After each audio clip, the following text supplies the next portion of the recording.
Sebelum melanjutkan, jangan lupa subscribe dulu, terima kasih. Bab 485, tepuk tangan 1000 pedang untuk jiwa pedang paling kuat. Astaga! Benar-benar monster. Serangkaian seruan bergema di lembah penindasan pedang yang besar, yang benar-benar kacau. Penggabungan 3 jiwa pedang belum pernah terjadi sebelumnya dalam sejarah Tanah Suci. Apalagi yang mengerikan. Di dalam ruang rahasia, Jian Wushuang merasa agak bingung setelah menyadari bahwa ia telah menyatukan 3 jiwa pedang tingkat 1 secara sempurna. Mereka menyatu. Mereka menyatu begitu saja. Jian Wushuang bergumam pada dirinya sendiri, matanya dipenuhi ketidakpercayaan. Dia telah dengan mudah melakukan apa yang tidak dapat dilakukan orang lain. Itu hanyalah sekadar ide di kepalanya, yang ia ikuti dan akhirnya berhasil diwujudkan dalam percobaan pertamanya. Dia telah melakukan apa yang mustahil dilakukan orang lain dengan cara yang paling sederhana, paling santai, dan paling tidak merepotkan. Itulah keterampilan penciptaan surgawi. Setelah tenang, dia akhirnya mengerti apa yang terjadi. Perbedaan terbesar antara dia dan orang lain adalah metode kultivasi yang dikuasainya. Dia adalah seorang kultivator terbalik yang mengolah keterampilan penciptaan surgawi. Sudah menjadi darah para pembudidaya terbalik untuk menentang tatanan alam dan menentang konvensi. Keterampilan penciptaan surgawi di tubuhnya telah beroperasi tanpa sengaja selama penggabungan 3 jiwa pedang.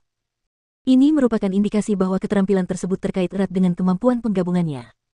Jian Wushuang merasa tenang begitu dia memahami hal ini. Keterampilan penciptaan surgawi adalah metode kultivasi yang menantang surga. Apapun yang tidak mungkin akan menjadi mungkin setelah terhubung dengannya. Tubuh gabungan dari 3 jiwa pedang itu jelas sedikit lebih kecil dari apa yang dibayangkan Jian Wushuang di lautan kesadarannya. Namun, tubuh itu segera mulai bergetar hebat dan bermetamorfosis.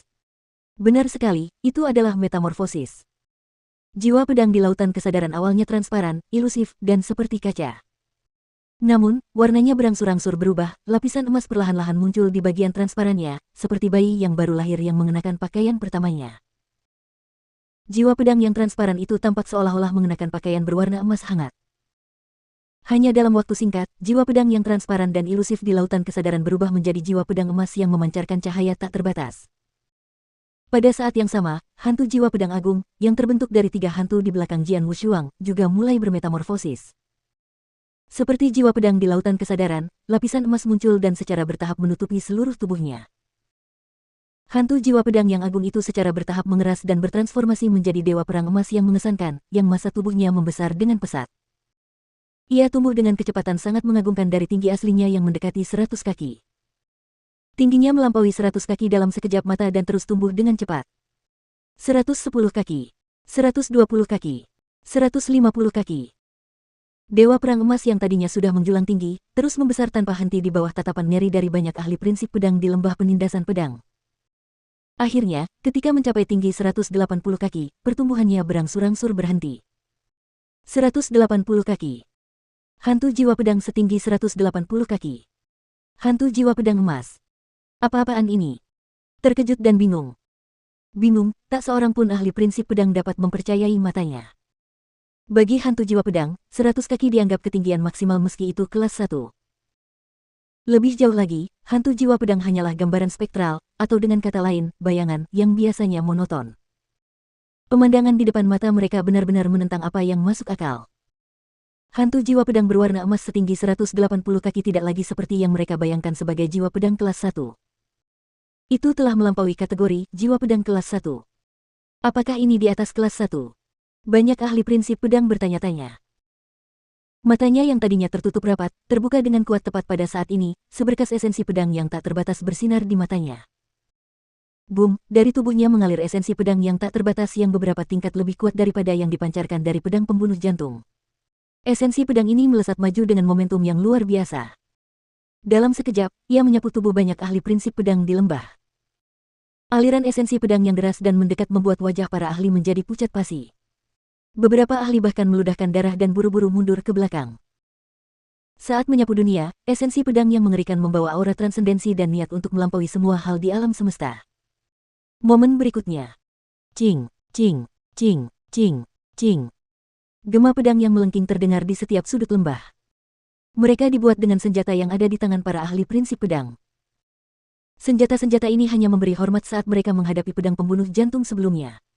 Namun, kali ini, di bawah perhatian hantu jiwa pedang emas setinggi 18 kaki. Klang klang klang klang klang klang. Di antara ribuan senjata di lembah itu, senjata-senjata tersebut merupakan senjata ajaib atau lebih baik mengabaikan pemiliknya saat mereka melonjak keluar dari cincin interspatial menuju hantu jiwa pedang. Seperti awan belalang tebal yang menutupi langit dan bumi, ribuan senjata berkilau dalam warna-warna cemerlang saat mereka mengelilingi hantu jiwa pedang. Kemudian, esensi pedang tertinggi menyapu keluar dari hantu jiwa pedang. SSSTTT, ribuan senjata memberi hormat serempak pada saat itu juga, mengirimkan gema pedang yang melengking ke langit. Gema ini mengguncang seluruh dunia seakan-akan suara makhluk abadi. Jauh dari tanah suci, di kampung halaman Jian Wushuang di benua Nanyang.